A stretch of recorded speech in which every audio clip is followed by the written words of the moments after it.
Hello again, welcome to day 18. Nearly through, we're nearly finished with all this palaver, aren't we, Daisy? No, it isn't time for the F word. Well, if I say the F word, it's not the F word that some of you might be thinking. It begins with F and ends in oodies. I can't say foodies to these dogs because they'll think they're getting their foodies.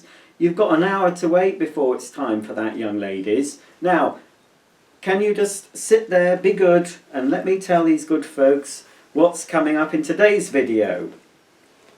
Oh, look at this lovely cushion. Oh, it lights up like a Christmas tree. Some of you probably think I'm selling these. You can't buy them anymore, they've sold out. I'm not selling it. I'm just trying to get my value for money out of it, you know. But, ooh, isn't it exciting? Anyway, right, let's get on with it. Ooh, it's a bit nippy. Right, I've been trawling through my archives again for you folks, and I've come across some more rare, unseen footage of somebody with some vacuums. I've had to go through quite a lot of old tapes in order to find the vacuum references. Also, though, on this particular compilation, I'm going to be introducing some seasonal comedy for you, some vintage 1970s comedy, a few clips from Dick Emery. Some of you might know Dick. If you're in America, you probably haven't heard of Dick, but Dick was very big back in the 70s, and some people even like Dick now. But I quite enjoyed Dick when I was growing up, and so here we've got some lovely Dick Emery for you, playing some very funny characters. My favourites are the female characters. So a bit of vintage Dick Emery for you to enjoy. If you've never heard of Dick Emery, then you will know about him by the end of this. So, right, so I've been trawling through. Now this is one, still got them. This, now some of you, this is, look at this.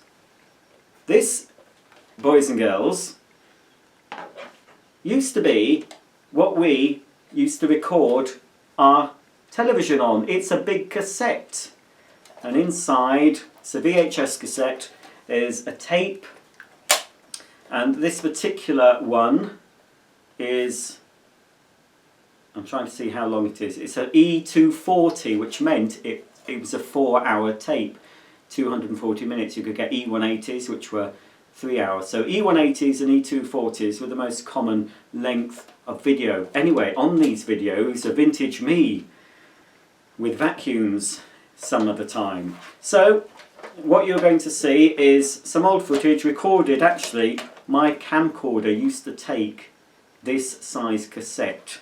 So you can imagine how big it was compared to the tiny thing I use now, which is smaller than this. I mean, it's, you know, probably about, you know, you'd fit the footprint of the camera I'm using now about there. So technology's moved on, but I haven't. I'm still a nutcase. I still like vacuum cleaners, as I did in these clips. So enjoy these clips for day 18 of the Advent video series. There's more coming up for you tomorrow, so stay tuned and enjoys. I can't cut it now, Daisy. Enjoy today's offering. It'll certainly be better than that thing, that build your own vacuum cleaner. I still haven't recovered from that, but hopefully the Hetty demo pleased some of my younger fans. Well, not my fans. Younger fans of vacuum cleaners is what I meant to say. Enjoy the clips, and I'll see you tomorrow. Bye for now. I got a Hoover yesterday. I was quite chuffed about it. I went to the second-hand shop where I get Hoovers from. Saw this Hoover Junior with a hard dust bag, and I've wanted one for a while. And this old codger was eyeing it up alongside a Hoover Turbo Power that happened to be on sale. So he's looking at it, and I was thinking, don't you buy it, you bastard, because I want it. So I was putting him off. I was saying, oh no, that's rubbish, you know, oh this one's much better, and, you know, and generally lying through my teeth. And as soon as he went out, I said to the woman, can you reserve that for me? I'm going to go and get some money. And I did. Oh well, You've got to be ruthless in the cutthroat business of collecting quality cleaners. And here it is! Oh dear. I nearly had it off. Not had it off. The camera, I nearly had it over. Because the wire is around my tripod. And that's not a pretty sight. I'll just have to disconnect the thingy bob, so you'll see a bit of a jolt. That's it. Pardon me. Hope you didn't hear that. That's the dandelion and burdock speaking. I don't normally burp like that. Now then, here it is. I'm just looking at the telly so I can see that it's in shot.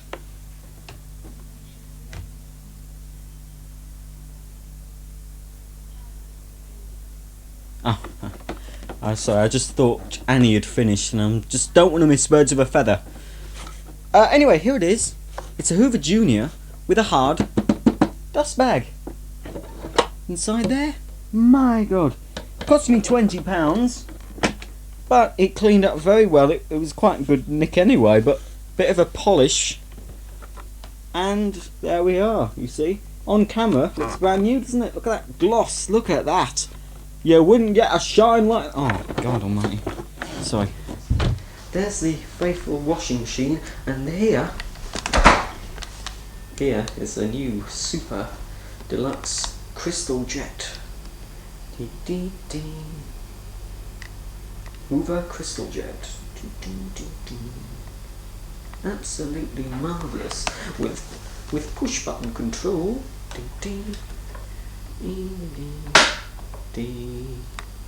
This is that fan-bloopy-tastic.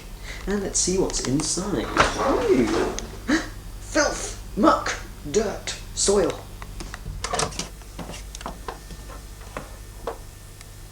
My God! Who'd live in a tip like this? David, it's over to you.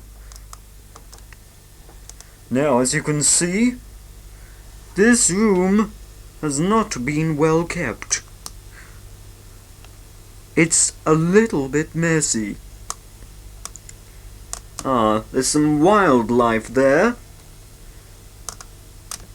And probably mold growing elsewhere. The first thing you notice about this room is the amazing number of vacuum cleaners.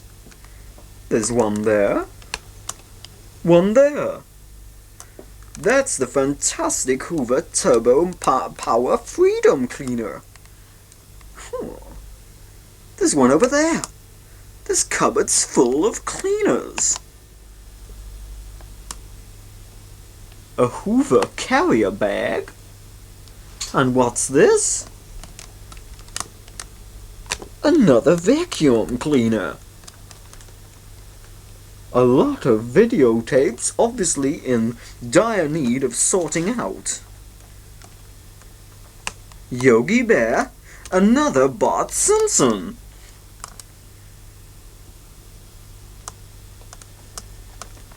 A pocket TV. Obviously a very gadget-mad person. Look, even a satellite receiver with the Sky viewing card. Eurythmics there. Enya there. Who'd live in a tip like this, if you ask me? He wants a bloody good snack. Dirty clothing, magazines strewn all over the place, socks. My word! Who'd live in a tip like this? David, it's over to you. Well, where the bloody hell is he? I don't care if he's mad about TVAM, he was only on Sundays. Oh, I'll have to fade this out and... Right, I'm going out of character now. Hello? Hello, I'm in here. Hang on. Whoops. Can you see me? Whoops. I'll turn that off. Right, a bit darker. Hello. I'll turn it on again.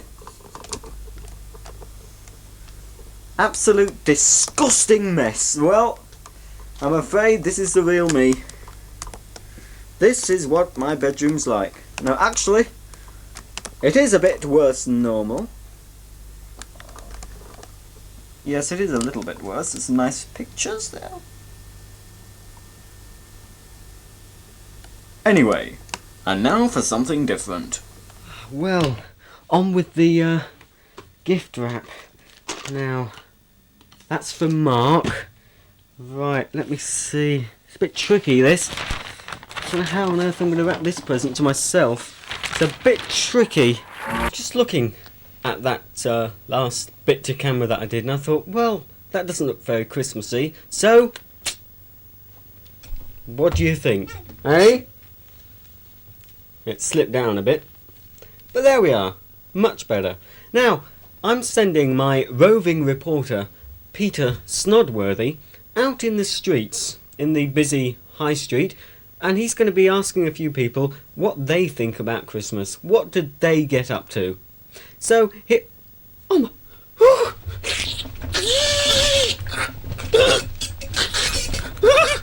Here's the clip!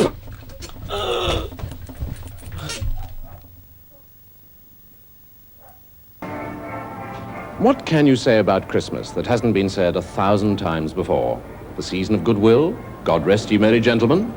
There are those who claim it's only for the kids as they knock back their 5th large gin. Then, of course, there are the ever-present Scrooges who say the whole thing's just a bore. Well, I don't know about you, but personally, I love it. Tonks, how are you? Nice to see. Thank you. Is your Christmas well underway? Oh, yes, very well, except for one thing. What's that? Well, I went to see Peter Pan last night. I'll never go again. I got chucked out. What on earth for? Well, you know the bit where Peter stands with Tinkerbell on the stage and shouts out, "Do you believe in fairies?" Yes. Well, I shouted back, "Believe in them. I know one who works in Sainsbury's."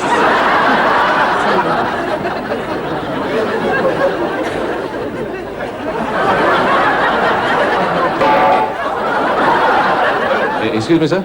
Yeah? I expect you're looking forward to Christmas, are you? Yes, right, yeah. Have you got all your presents yet? No, not yet. I'm going to get a nice gold watch for my dad, a diamond ring for my mum, and a lovely silver bracelet for my sister. I say, you are splashing out. I suppose you're on your way to the jeweller's at this very moment. How can I, Bert? They're still open. See ya.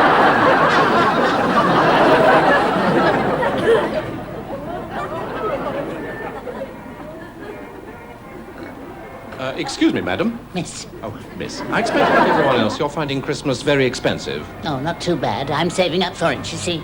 I put a few pence a week away in the grocer's Christmas club. Oh, so you've been giving him a little bit regularly? Wicked and naughty man to say things like that. Well, no, in other words, you're in the club. No, I'm not.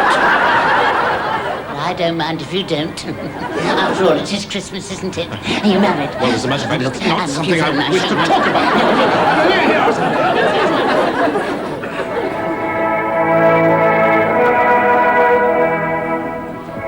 Excuse me, Vicar. Yes, my son. Tell me, sir, as a man of the cloth, Christmas is obviously a very busy time for you. Oh, yes, indeed, yes. I shall be addressing prayers for peace, goodwill on earth, etc., etc., etc. But, of course, not until Boxing Day. Why is that? Well, it hardly seems fair on Christmas Day. I don't like to bother him on his birthday.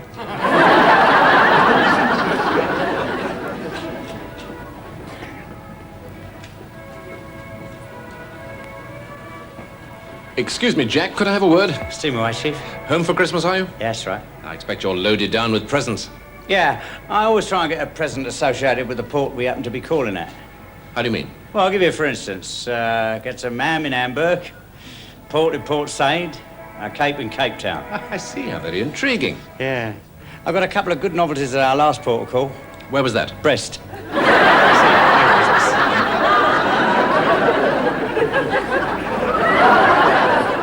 Excuse me, miss. Oh, hello.